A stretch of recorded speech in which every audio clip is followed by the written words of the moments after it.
I am Scott Silvas, and this is Los Lideres.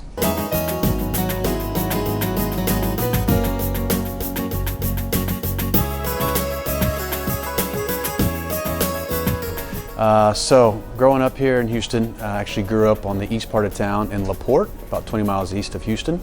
Very industrial, blue-collar, working-class families, feeding off of the ship channel, the refineries, the port. But it was a great area, very diverse, lots of different communities, different types of families, different ethnicities. I am a third-generation Mexican-American, so pretty acclimated into the American culture, but certainly have a lot of appreciation for some of the heritage of my grandparents. Being a leader, I think, simply is a function of understanding a situation, understanding what the common goal and the mission is of a team, and finding ways to get everyone to work together to accomplish what the stated mission and goal is. Could be working through adversity, could be working through some challenges and some changes, or could just be continuing to get people to operate at high levels and be top performers.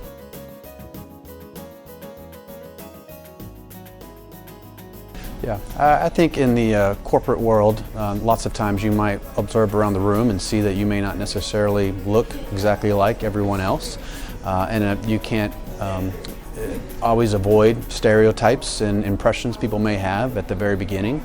But I think it's always important for an individual to do the best they can, perform to their abilities, and if they deliver and they are good people, hardworking, knowledgeable, lots of times people quickly can have those stereotypes dispelled, and people really can appreciate you for the person you are, and maybe have deeper appreciation for your background, your experience, the diversity you bring to the table, and I think let the actions and results really do all the talking.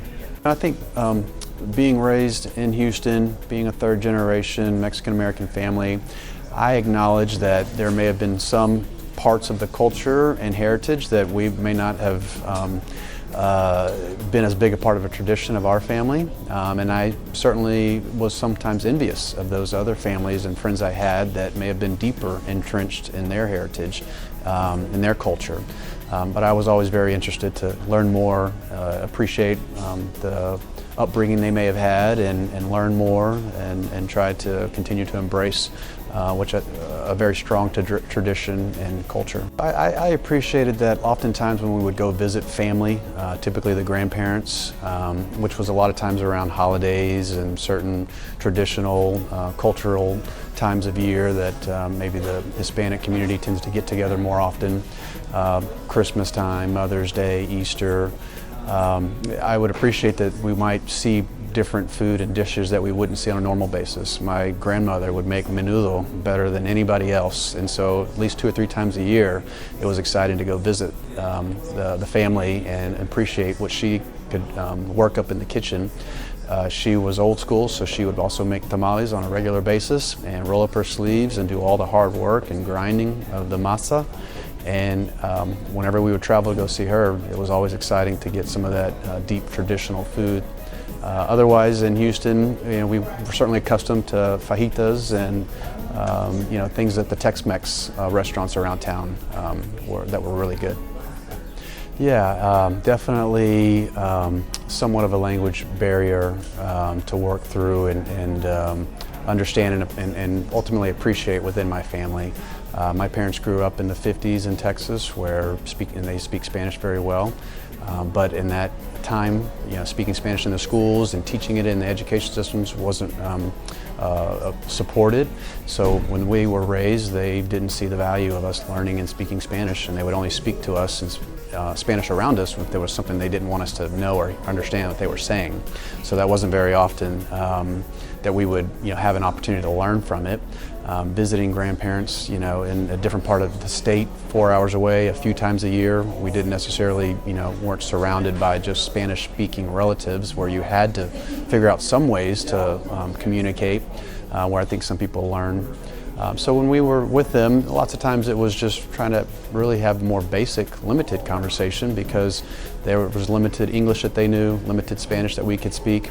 But when my parents were around them, they would speak Spanish, almost extensively. Again, that I did have a longing to learn more. I studied it in high school, studied it in college, lived in Mexico for 6 months. I worked at a kitchen in a restaurant, all areas where I was able to learn more. And still know a little bit now, but wish I knew more, just a little bit more out of practice and don't get to speak it as much. So that makes it harder to continue to know as much as you may have studied in the past. I would say, appreciate your culture, appreciate your traditions. Don't be ashamed about it.